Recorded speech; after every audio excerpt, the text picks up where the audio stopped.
дар ноҳияи восеъ ярмаркаи ҷойҳои кори холӣ ва вазифаҳои озод баргузор гардид ки тавассути ин чорабинӣ он корҷӯяндагоне ки муроҷиат намуданд мувофиқи завқашон ба ҷои кори писандидаашон рохат гирифтанд.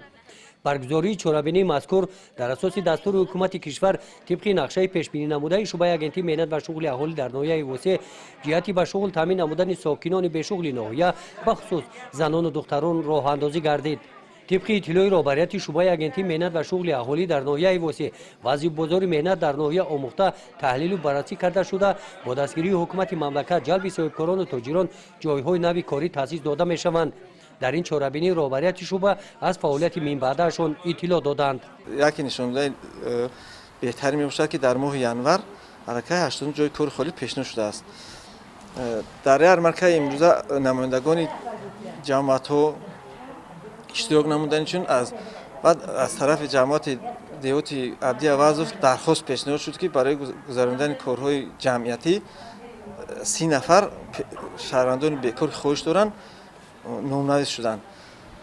از جماعت دیوت به نام ابو عبدالله رودکی 20 نفر برای کسب با فندگی نامنویس کرده شدن. چون از جماعت توگرک 20 نفر برای آموزش کسبی دوزندگی اشتراک نمودن و نامنویس کرده شدند.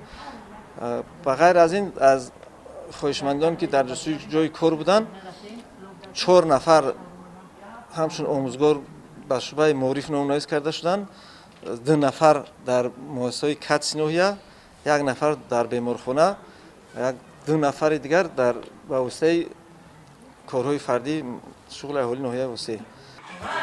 برای جلب زنان و دختران بیشغل و کسب آموزی در ناحیه واسع طی سالهای آخر صنفخانه‌های زیاد ساخته شدند. و مثل این صنفخانه در لیسه کسبی تکنیکی ناحیه این صنفخانه برای از خود نمودن هنر ادرس‌بافی مخصوص تجهیزانیده شده است. اینجا برای هنرآموزی همه شرایط‌ها مهیا میباشد. سال گذشته با دستگیری شعبه агентии مهنت و شغل اهالی در ناحیه 11 نفر زنان و دختران از شهر و ناحیه‌های منطقه کلوب همه جا کسب ادرس‌بافی را از خود نموده صاحب شغل معین گردیدند.